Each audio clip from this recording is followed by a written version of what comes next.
Why, hello everybody. It is Colton back again with another video today. Today we are going to be talking about the Fender Vintera 2 Stratocaster, 60 Stratocaster. So this is a part of Fender's Vintera 2 line that just recently came out last year. I think they introduced the Vintera series back in 2019, so it's been out for a couple years now, a few years. They released, anything from 50s, 60s, and 70s. So that being Stratocasters, Telecasters, Meteoras. Anyway, so what do we have here? A 60 Stratocaster. We got rosewood fretboard, which is awesome because that means they at least lifted how much rosewood we could import. So we got rosewood now instead of the stupid Pal Ferro. I got that on my Stevie Strat. I don't really care for the look of it. It always looks dried out. So I'm glad that we got rosewood again. It's a 21 fret neck. The scale is about 25.5 inch. I think that's standard on these models. It's got heel rod adjustment, which I like the look of, but I know a lot of people don't like that type of adjustment.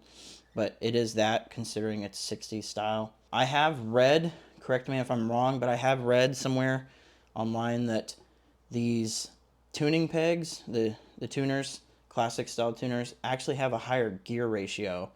So more tuning reliability to keep your guitar in tune.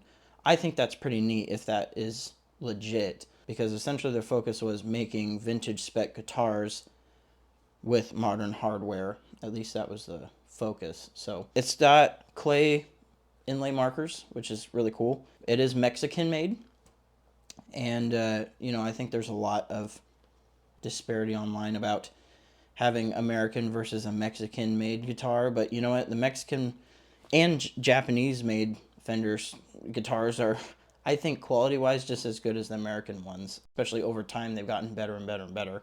I cannot feel the fret edges here. Super smooth. There's finish on all of it. It's beautiful. The one thing that I wish they did on these, which does exist because there's Vintera road worn strats, those actually have a nitrocellulose finish on them. These don't. These are your standard poly, like everything else today. So you're not going to get that worn in look, really. This is Lake Placid Blue. This is my dream Strat, pretty much. This is the color I've always wanted. Now, one thing, shout out to Matthew Scott. He actually pointed this out, but the first Vintera series Strats actually had a more darker, mintier look pick guard. They actually lightened it up for this one, so it looks more accurate. But I don't know if I want to keep it. I might put on a white pick guard. I'm not entirely sure yet. So anyway, so what do we have here? We got a standard tremolo system. You got your regular volume tone controls. You do have a 5-way selector switch, so that's nice if you use those a lot. You got 3 single coil pickups here. They are Alnico magnet pickups. They're 60s voiced, so if you know what that means, please comment down below, because I'm not exactly sure what they mean by that. I think my impression is that they wound them in a way to replicate the tonal qualities of the 60 Strats, but it definitely does sound like a 60 Strat. It's pretty amazing.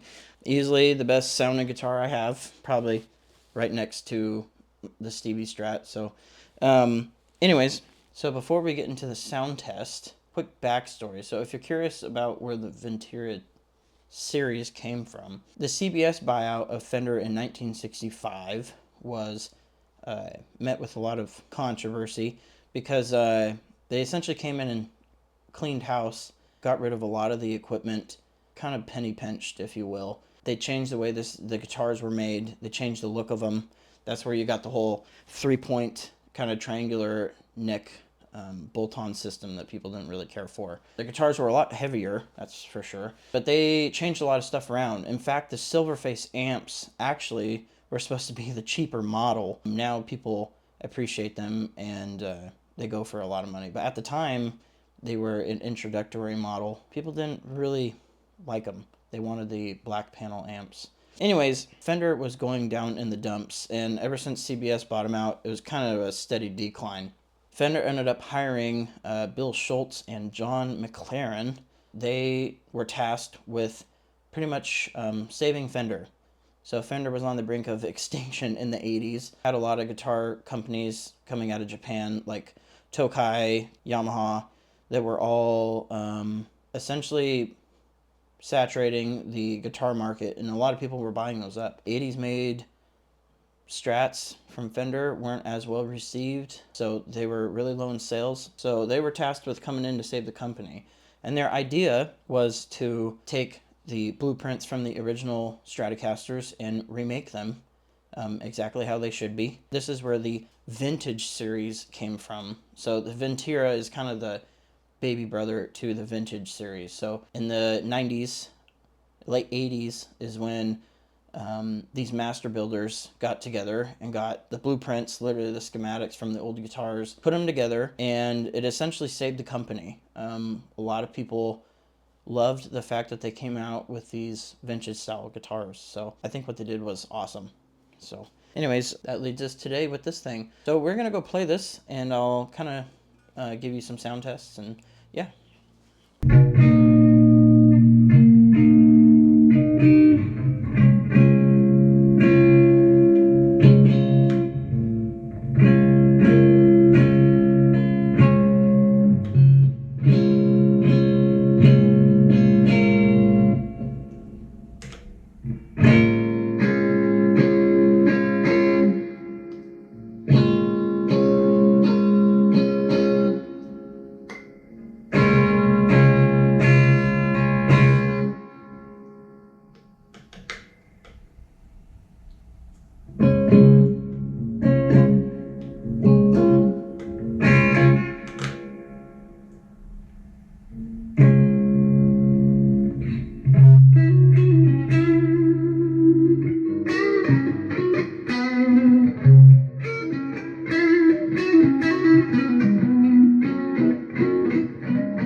Well, there you have it. Thanks, guys. All right, everybody. So that was the sound tests. I just want to thank you guys for coming in and watching the video. This probably could have been a lot shorter, but I thought it was kind of cool to give some of the background to these guitars. And this is kind of my first product review type video. So I hope you guys enjoyed it.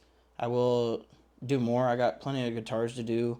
So thanks again for watching. Please subscribe. And again, take the time to comment down any corrections or voice your input on anything. If you want to give me some background or more history or something, feel free to jive in. Have a good day, guys. Take care.